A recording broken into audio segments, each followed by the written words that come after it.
Do you ever wish there was an easy way to tell who and what is connected to your home network? Home automation software called Home Assistant makes that easy and lets you create automations based on the activity on your network. Best of all, it uses hardware you already have to track devices, and it doesn't cost you anything extra. I'll show you how to do it.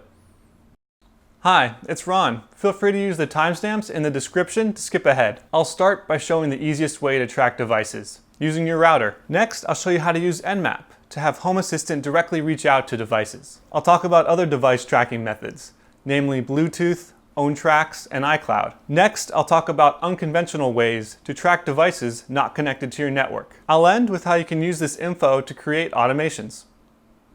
The simplest way to track devices on your network is using your own wireless router. Mine already has a list of clients when I log into the interface. I'll demonstrate how to set it up with my TP-Link router and a fresh install of Home Assistant on a Raspberry Pi 3. If you're not familiar with Home Assistant, I'll link some resources below. If you're not using a TP-Link router, no worries.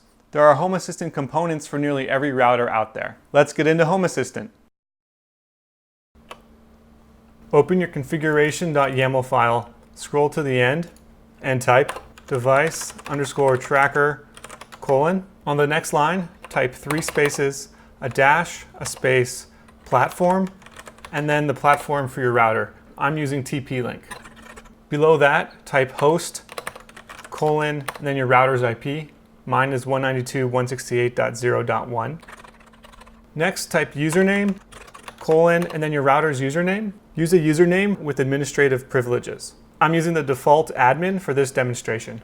And then on the last line, type in password, and then your router's password. All 3 fields are required, but that's it. You might cringe as I type in my router's admin info in plain text in my YAML file. I'll mention security considerations shortly. Now we can save and restart Home Assistant.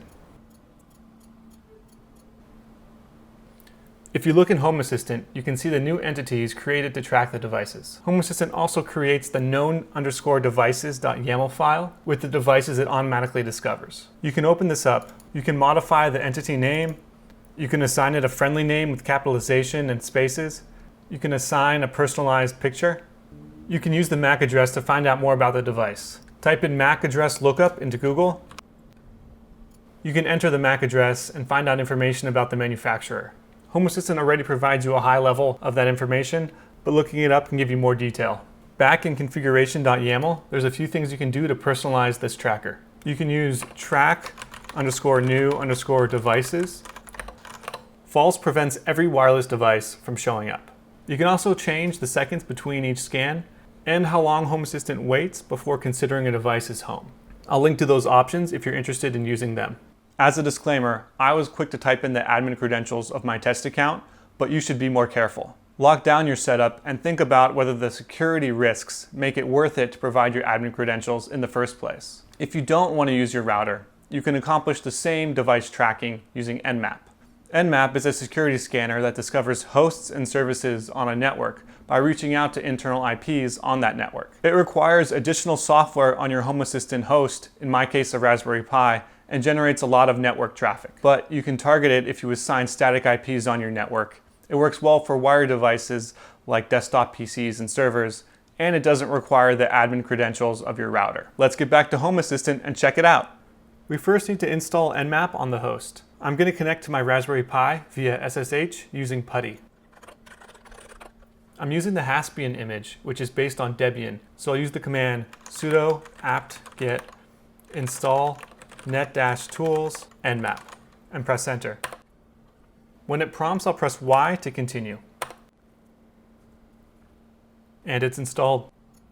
Now just go back to your configuration.yaml, create a new platform named Nmap_tracker. On the next line, type hosts.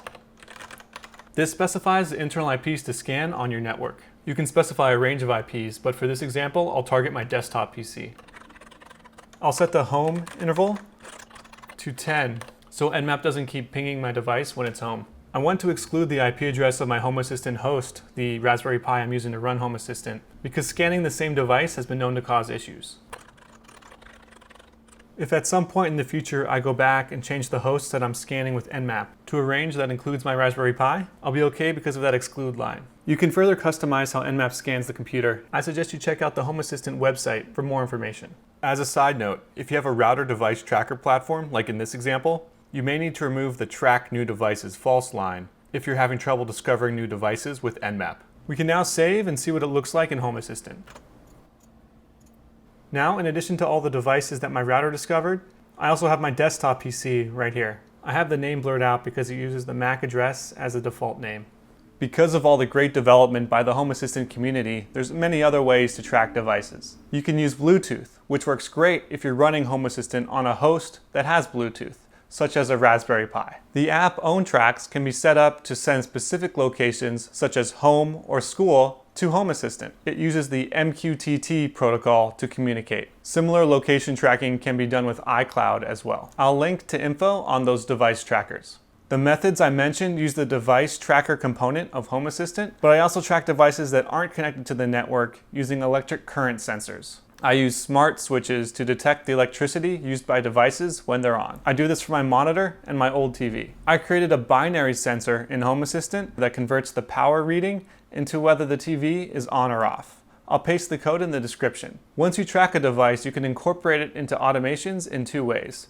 First, you can use it as a trigger to start automations, and second, you can use it as a condition to control when automations run. As an example for triggering automations, when you arrive home and your phone connects to the network, your front door can unlock and Home Assistant can play a welcome message using text-to-speech. You can also log the time a computer spends on by using the if component to fill out a Google spreadsheet with the device status. Device tracking can be very powerful as a condition for automations. I mentioned this in another video, but I prevent some of my automations from running when my girlfriend is home. She appreciates that my more experimental automations don't involve her. On that note, if you track other people's devices, I suggest that you let them know. It'd be an invasion of privacy if you didn't. I made this video because a lot of people seemed interested in the topic of device tracking after my last video. Let me know what else you'd like to learn about. I plan to keep working on home automation videos, so subscribe to see the latest as they're released. Have a good one.